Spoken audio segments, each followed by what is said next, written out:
I'm beating every N64 game, and I mean all of them. The twist is, the next game I play is randomly selected, so I have no clue what's coming next. This is the journey to beating every N64 game. Hey, welcome to another episode. If you do enjoy this video, consider giving it a like, as it does help the channel a lot. And if you like this series, make sure to subscribe so you don't miss out on the next one. Last time we played some baseball, and this time we're driving around San Francisco. Game number 41, San Francisco Rush Extreme Racing. Released in 1997 on the N64, this game was both developed and published by Midway. A lot of you have probably heard of this one, as it seemed people were very excited when it was selected to be played next. This was originally an arcade game, and it was ported to the N64. As you may be aware, arcade games aren't always built with fairness in mind, so let's dive into this to see how it is. The main single player mode in this is circuit mode, so we will complete that to beat this game. The difficulty was on medium by default, right in the middle, fair enough. There were 4 different cars I could choose from, rated as beginner, advanced, expert, and it's dangerous! So when the race starts, you're placed near 7 other CPU racers and you all go at the same time. The cars are super fast, and collisions, they're pretty intense. And with these top speeds, it's pretty hard to turn. It doesn't seem like there's any reliable way to drift, like an emergency brake or something like that, so you really need to plan out your route through the course if you want to keep up. One really unique thing this game has is there's a button to warp you ahead on the track. You may be thinking, that sounds stupid, why would they include that? Well, it's actually way slower than not using it, but it's a good way to get yourself out of a jam if you get stuck. Later on, I learned you can strategically use it at certain points to skip over tight turns. So the tracks are segmented into sections by a bunch of checkpoints. There's constantly a timer running that gets refreshed each time you make it past one of them. This first race was, it was miserable. I was running out of time, and not only that, I slammed into the wall at the last second and completely just blew up. There's a setting in options where you can turn deaths on or off. With deaths on, if you crash bad enough to explode, then your race just ends right there. If they're off, then you'll warp ahead a bit and respawn. Having deaths on isn't all that bad for the player though. The CPU can also get themselves in a bad crash and they will explode just like you do, guaranteeing you place higher than them. Speaking of that, these big ramps are probably one of the main things people remember from this game. The devs definitely didn't hold back with the physics, making the cars go airborne. Like, some of the jumps you take are absolutely nuts. Feels like you're driving on the moon or something. The game was going pretty horribly. I'd been playing for about a half hour and I hadn't even come close to winning a single race. I decided I needed to slowly explore each track to try to learn all of the ins and outs of them if I wanted to have a chance. Turns out there's a lot of shortcuts in this game. One you might remember is in Course 2. There's this tunnel that makes your car go turbo speed and you just fly past everyone. Well, not exactly. Despite having like a billion people tell me going in the tunnel is so much faster, it's not. It's just people misremembering. With the sound effects and looks, it might seem like you're going faster, but it's actually just a tunnel filled with water. Not only is it slower to go through, but it's way more dangerous too. One that did save time was going through this construction zone to jump up to a road. It's not a big time save, but probably like 2 seconds or so, and it's very safe to go for. Then there's this ramp you can go off of by driving under a big truck to drive on the roof. This could save a lot of time in theory, but it's just incredibly dangerous and it's not really worth it, at least at my skill level. Also, speaking of this being track 2, you're probably wondering how many tracks there are in the game. Well, there's 6 in total, which is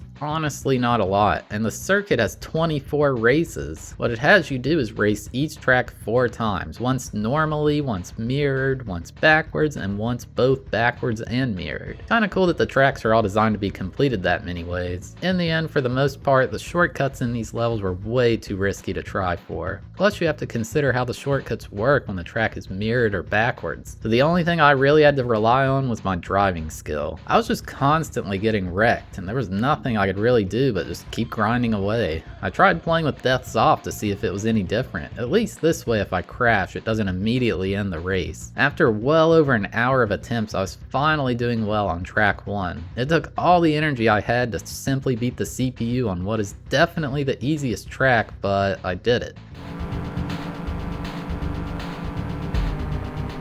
Let's go. Let's go.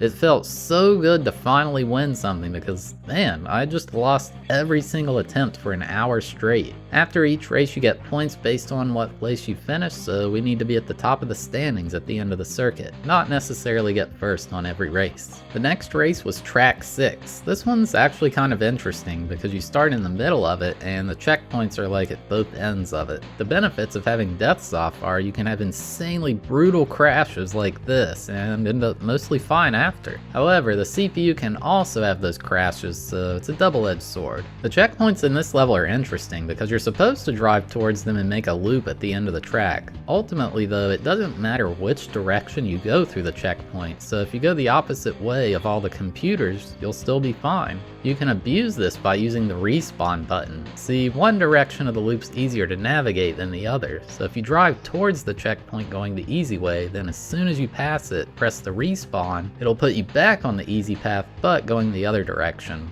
With these strats, I had a very close finish coming right at the end when the computer did something unexpected. Come on, I can't catch up. I'll take second though. Hit the bus. Oh! Yeah! Let's go!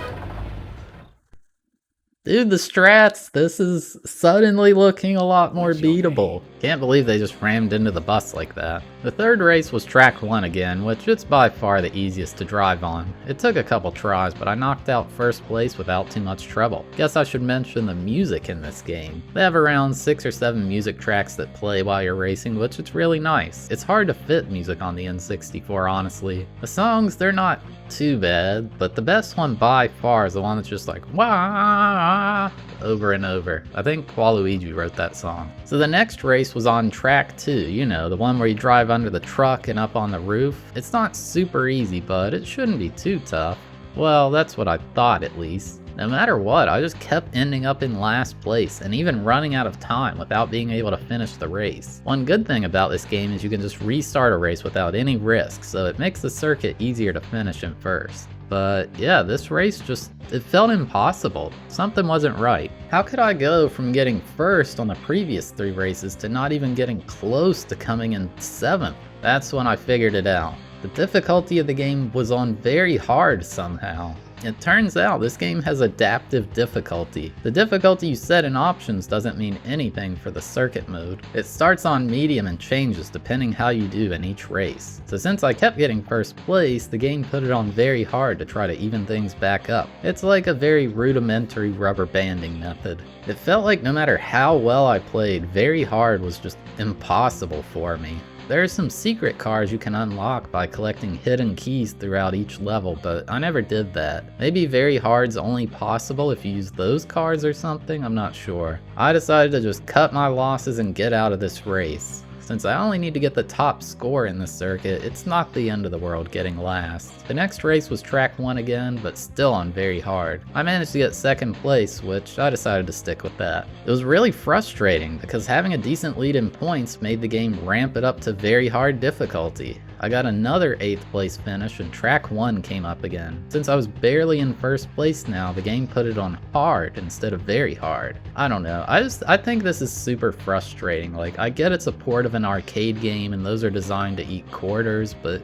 man, this is just really unfair. The races from this point kept going in a pattern like this. If I got up past first place, it would swap to very hard and it was basically impossible to get anything other than 8th place. If I was behind, then it would be on hard or medium, and I had a very high chance of getting first or second. So my points kept hovering around first to third place. Since the difficulty was changing in this fashion, ideally I would want to be in the final race with second or third place and the difficulty on medium. Then I could take first and take the overall circuit win. And there are 24 races in total, so it takes a while to get to the end. When I did make it to the final race, I was tied for second place in points, being 4 points behind first, the gray car. To win, I would need to get first place and have the gray car get third place or worse. Unfortunately for me, the final race was on track 3, the one I was the worst at, and the difficulty was on hard instead of medium as well. I had a realistic shot at winning on hard, but it requires great driving and basically 0 mistakes. And man, make mistakes I did.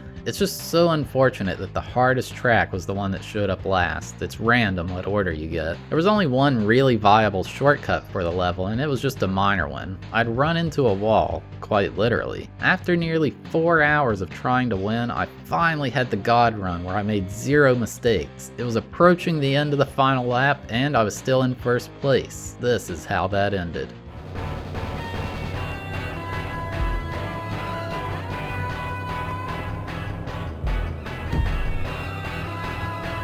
Oh my god, who's behind me? Who's behind me?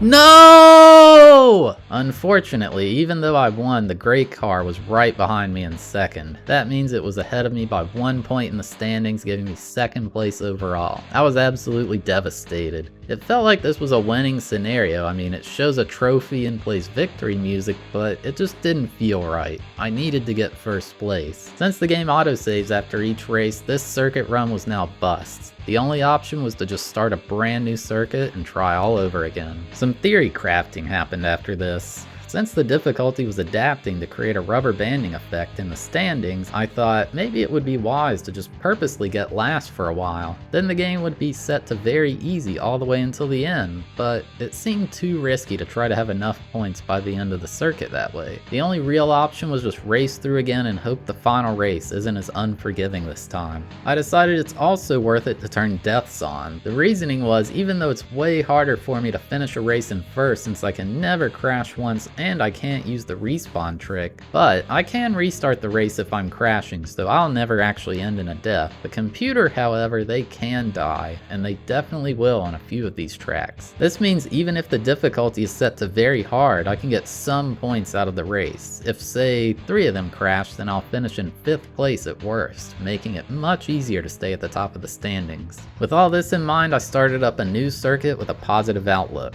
Things were going a lot better this time. Turning deaths on ended up helping a lot because I had way better points this time. However, the red car also had good points. None of the other cars had a slight chance at beating me, but red was tied with me with 3 races to go. I had to do this carefully. Sure, I want to stay ahead of red, but I also don't want the game to put it on very hard on the final race. The next race I finished in 4th, and I was 1 point ahead of red. Difficulty on hard for the next one. This race was kinda weird. I ended in 2nd place, which was great because I was 8 points ahead of the red car now. However, I knew that the final race was going to be on very hard. It was on track 3 mirrored.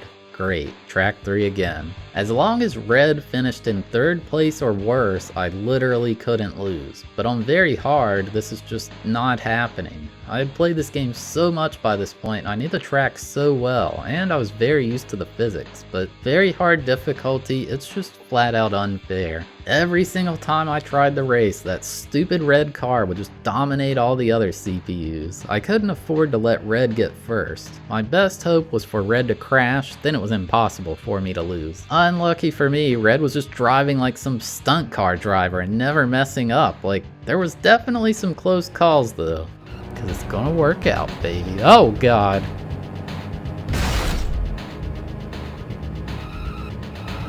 I thought that was red! I thought it was red! No. Man, it was so frustrating. But a while later I had a new idea. It was a spontaneous one and it was very dangerous. Looking back, this was actually a horrible decision, but in the heat of the moment I went for it. See, red is in 4th. If I just crash, I'm doing it. So the thinking here was red had to get 3rd or better, but I was in 5th and I saw that red was 1 place ahead of me. If I were to crash, it would immediately end the race. And what I thought, although I didn't know if it was actually the case, is that the game would take the current standings and publish them as the final results, except with me in last since I crashed. Some of my chat were angry at me, some were just shocked and sitting there in silence. It all came down to what the results screen showed. Yes! Yes! We're done! We're done! Thankfully, we're in the universe where they coded the results to happen the way I thought, and I saw a gold trophy this time. I'll admit, I was pretty nervous waiting on it to show up, but God, it felt great when it did. Probably the biggest relief in this entire challenge so far. And man, what a crazy way to finish, right? For getting first place in the circuit, you unlock a special car, which is much faster and handles better than any of the starting ones. Would have been real nice to have this thing for beating the game, but oh well. So there you have it, my journey to beating San Francisco Rush Extreme Racing. Man, what an experience this one was. I thought for sure that going in this would just be like an average old game since it was on medium, but boy was I wrong. I can't believe they have the game change difficulty on you like that. Like, I'm personally not a fan of doing things that way, but it made it kind of exciting, right? The game wasn't too bad. I liked how the cars flew through the air doing all the crazy jumps off a ramp. It made for some cool stunt jumps. The graphics, they're not too bad, and I liked having the music pretty well. I gave it a 5.5 out of 10 for enjoyability and a 9.5 out of 10 for difficulty. Trust me, this one pushed me to my limits. It was so hard. But yeah, if you made it this far, thank you so much for watching. I really appreciate it. If you did enjoy the video, consider giving it a like, as it does help the channel a lot. And if you like this series, make sure to subscribe so you don't miss out on the next one. But yeah, thanks for watching, and here's a sneak peek at what is coming next. I believe every game is on here except Disney DDR and Mario 64. That's intentional. So we have 345 games left. It could be anything. What will we get? 3, 2, 1. 152. That's right in the middle. What is it? We're playing Lego Racers. Oh baby. What is this gonna be?